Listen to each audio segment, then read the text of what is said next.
एक बात क्लियर हो जाती है जी। लेकिन किशोर, इंटरेस्टिंग बात यह है कि बाजार, स्टॉक मार्केट जो है वो जबरदस्त सलामी दे रहे हैं, चाहे बॉम्बे स्टॉक एक्सचेंज हो, चाहे वो नेशनल स्टॉक एक्सचेंज हो, एनएससी बीएससी, यानी सेंसेक्स और निफ्टी दोनों ही ऊपर हैं। सेंसेक्स में तो करीब करीब 4% का उछाल है, 1897 पॉइंट उछल के सेंसेक्स इस समय 48,181 पे कारोबार कर रहा है। बाजार जबरदस्त सलामी दे रहा है, यानी कुल मिलाकर कह सकते हैं ये बजट इन्वेस्टर फ्रेंडली बजट है, और इस बजट में इकोनॉमी को दुरुस्त करने की, यानी जिस डेंटिंग पेंटिंग की आवश्यकता थी अर्थव्यवस्था को, उसका पूर्ण प्रयास किया गया है। यानी आत्मनिर्भर भारत पे जोर है तो स्वस्थ भारत पे भी जोर है, क्योंकि कुल मिलाकर इस बजट के अंदर जो सबसे बड़ा आंकड़ा है वो ये है कि स्वास्थ्य के बजट के अंदर 137% की बढ़ोतरी हुई है, जो कि एक बड़ी बढ़ोतरी है। यानी कुल मिलाकर 35,000 करोड़ कोरोना वैक्सीन के लिए दिए गए हैं। वो कोरोना जिसने पिछला पूरा साल पूरी दुनिया को झकझोर के रख दिया, उस वैक्सीन को करीब करीब 35,000 करोड़ रुपए दिए गए हैं। इस समय उत्तर प्रदेश के मुख्यमंत्री योगी आदित्यनाथ बजट पे कह रहे हैं। मैं सबसे पहले इसका स्वागत करता हूं। कोरोना कालखंड में जब दुनिया की तमाम अर्थव्यवस्थाएं पूरी तरह प्रभावित हुई हैं, उन स्थितियों में भारत के 135 करोड़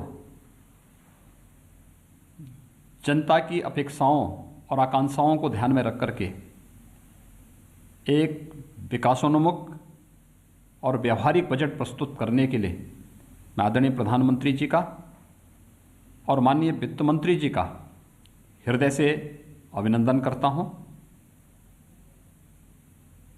वास्तव में यह बजट सर्वसमावेशी, सर्व कल्याणकारी और समाज के प्रत्येक तबके के हितों को संवर्धन करने वाला बजट है। इस बजट में किसानों के लिए, नौजवानों के लिए, महिलाओं के लिए, गरीबों के लिए और समाज के प्रत्येक तबके के लिए जहां बहुत कुछ प्रावधान किया गया है, वहीं साथ ही साथ बजट देश के इंफ्रास्ट्रक्चर डेवलपमेंट के लिए भी, चाहे वह राजमार्गों की क्षमता को विस्तार देने का हो, रेलवे इंफ्रास्ट्रक्चर को एक नई गति देने का हो, ऊर्जा क्षेत्र में व्यापक परिवर्तन लाने की दिशा में किए जा रहे नए प्रयासों की ओर पूरे देश का ध्यान आकर्षित करता हो, इंफ्रास्ट्रक्चर पर भी ध्यान देने का जो प्रयास हुआ है, और स्वास्थ्य के क्षेत्र में तो आमूलचूल परिवर्तन करने के लिए राष्ट्रीय रोग नियंत्रण की दिशा से जिस प्रकार की कार्य योजना बनाई गई है, यह सभी अभिनंदनीय है। जल जीवन मिशन अब तक ग्रामीण क्षेत्र के लिए था, शहरी क्षेत्र को भी इसके साथ शामिल करना और जल जीवन मिशन को शहरी क्षेत्र के साथ जोड़ने के साथ ही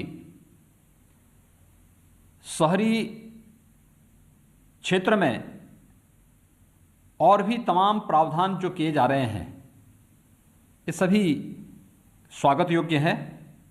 खासतौर पर जो शहरी स्वच्छ भारत मिशन है, इसका पार्ट 2 जारी होना। हम सब जानते हैं कि एग्रीकल्चर के बाद देश के अंदर सर्वाधिक रोजगार प्रदान करने वाला क्षेत्र टेक्सटाइल का है। देश के अंदर 7 मेगा टेक्सटाइल पार्क की घोषणा, ये स्वागत योग्य है। ऊर्जा क्षेत्र में हाइड्रोजन एनर्जी मिशन की घोषणा,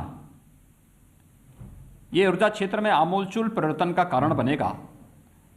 और यही नहीं, बल्कि अगर हम किसानों की बात करते हैं तो ये सर्वविदित है कि लागत का 1.5 गुना दाम प्रधानमंत्री मोदी जी ने देश के किसानों को दिया।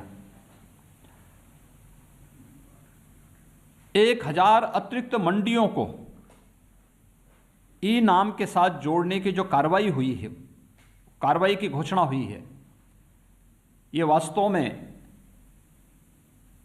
किसानों को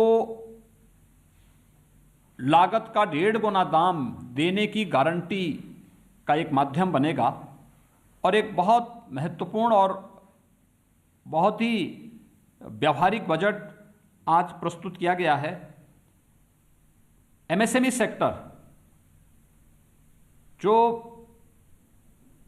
निवेश का ग्रोथ इंजन माना जाता है, इसके लिए विशेष प्रोत्साहन देना। और आज हमने पहली बार देखा है कि पेपरलेस